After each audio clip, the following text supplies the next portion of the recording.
A negligência de José Eduardo dos Santos que custou a vida de mais de 30 mil pessoas. O ano é de 2017.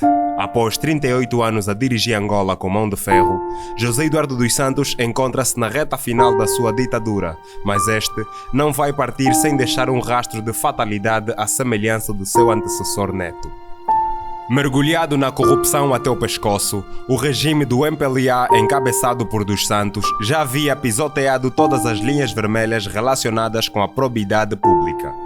O cenário estava montado para aquela que foi a crise sanitária mais letal do pós-guerra em Angola, não somente pelos números e evitabilidade, mas sobretudo por causa da frieza e indiferença dos dirigentes angolanos face ao fenômeno. Entre 2016 e 2017, em Luanda, somente no Hospital Pediátrico David Bernardino, principal unidade sanitária especializada no tratamento de crianças, chegou a registrar-se 25 mortes por dia. Faltava um pouco de tudo naquela unidade sanitária, desde luvas, seringas, agulhas e diversos materiais gastáveis e essenciais para salvar as dezenas de crianças que acorriam àquela unidade hospitalar, segundo informações avançadas pela Voz da América na altura. A situação era igual e, em muitos casos, às vezes, até pior em termos de capacidade de resposta dos hospitais do município do Quango, na zona de Cafunfo, província de Londa Norte, em 5 municípios da província do Ambo e em 3 municípios na província do Ije. Isto, segundo o coordenador adjunto do Programa Nacional de Controlo da Malária na altura, Rafael Bimbo. O número elevado de óbitos em Luanda resultou na enchente de morgues que não conseguiam satisfazer a demanda e, consequentemente, no número de funerais nos cemitérios da capital, Luanda. Nas redes sociais são postas a circular algumas imagens que mostravam a principal morgue de Luanda em condições precárias, por faltas de espaço para a conservação dos corpos. A morgue de Luanda. Rafael Marques, o jornalista que registrou o vídeo perturbador que rapidamente tomou conta dos jornais da lusofonia e chamou a atenção ao problema, relatou num artigo que acompanhava a publicação do vídeo a situação com palavras que até hoje marcaram os que viveram este momento de melancolia extrema da história de Angola recente.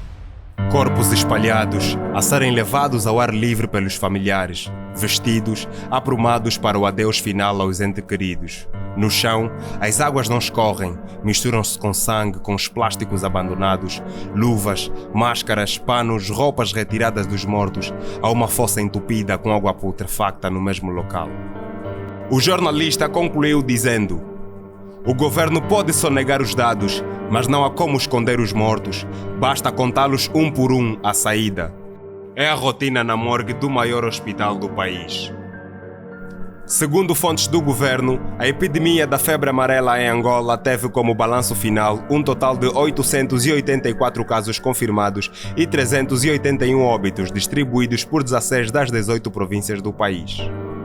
Luanda, Benguela, Uambo e Huila foram as províncias mais afetadas, enquanto que a taxa de letalidade em todo o país foi de 8,6%. Entretanto, o boletim epidemiológico de 2016 dá conta que a malária provocou 18.082 mortes, de um total de 4.438.837 casos, tendo o número reduzido para 13.979 óbitos, de um total de 4.515.531 casos em 2017. As crianças menores de 5 anos foram as mais afetadas, com 1.599.826 casos, que resultaram em 6.849 mortes, seguindo-se as crianças entre os 5 e 14 anos, com 4.045 óbitos em 1.386.987 casos, enquanto que nos maiores de 14 anos houve 1.528.718 casos e 3.085 mortes. Avisos não faltaram. Em 2015, Nicholas Kristof, vencedor de 2 prémios Pulitzer, um destes por sua cobertura do genocídio em Darfur, esteve em Angola e circulou pelas unidades sanitárias do país e, ao regressar, denunciou Angola como o país mais letal para as crianças, com uma videoreportagem que apresentava as evidências da situação de precariedade do sistema de saúde em Angola. Em princípios de 2016, analistas de vários estratos sociais denunciavam a falta de sensibilidade das autoridades angolanas na elaboração do Orçamento Geral do Estado em relação aos setores prioritários. Falando para o Voz da América, o jornalista Reginaldo Silva considerava que os hospitais do país, sobretudo os da periferia, estavam em crise. Pelo facto, apelava às autoridades a encontrarem uma solução que pusesse fim ao drama que se vivia um pouco por toda Angola. A UNITA, o maior partido da oposição por intermédio da sua deputada Mihaela Weba, alertou que, tendo em conta a situação orçamental precária dos hospitais, estar-se-ia em uma situação de falta de proteção da vida humana em Angola e que as autoridades pouco faziam para elevar a qualidade de vida do tecido social mais desfavorecido da sociedade angolana.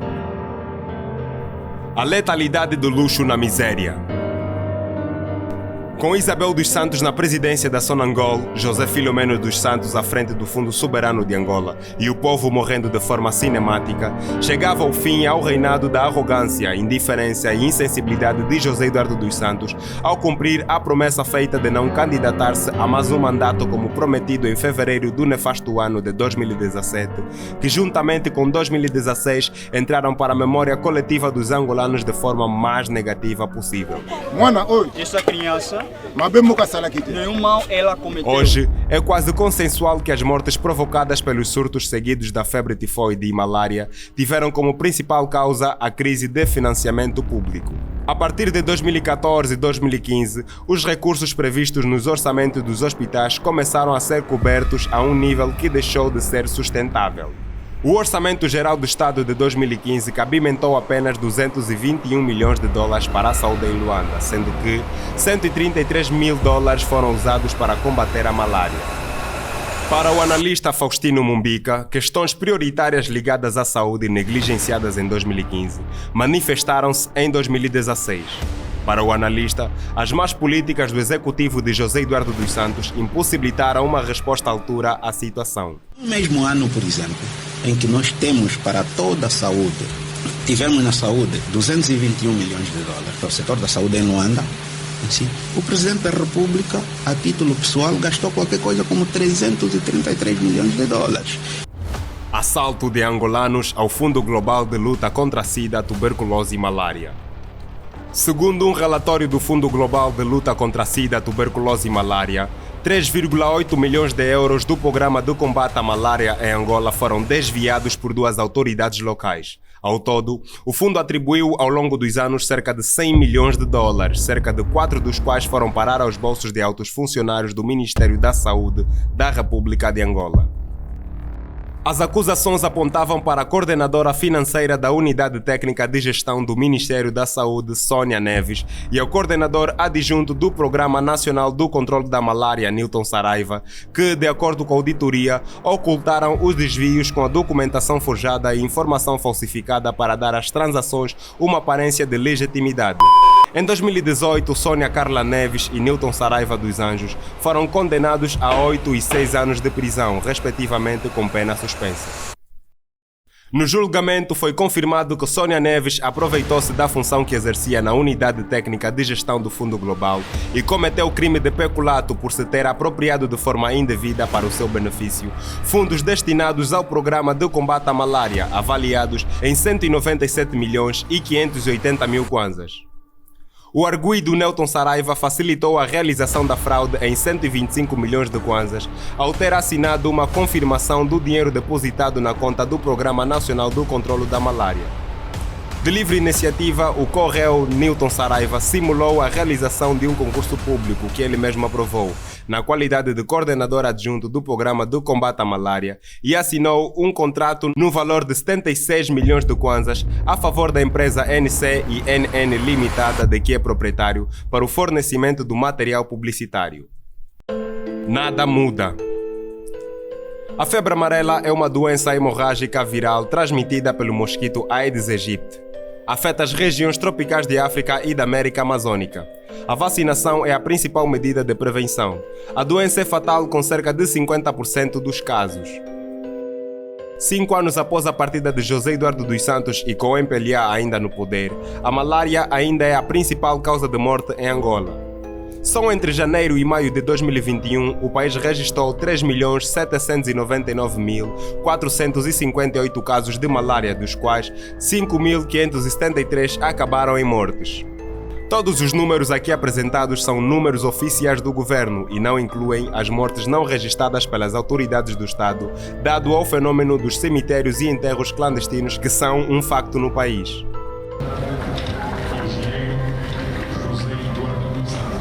José Eduardo dos Santos faleceu a 8 de julho de 2022 em Barcelona e nunca foi responsabilizado por tão danosa gestão.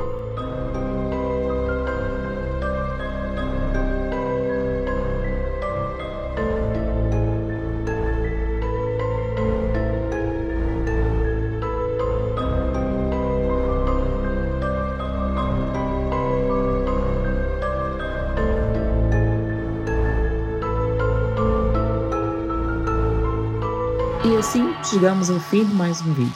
Comente sobre o tema, subscreva o nosso canal e partilhe. Obrigado.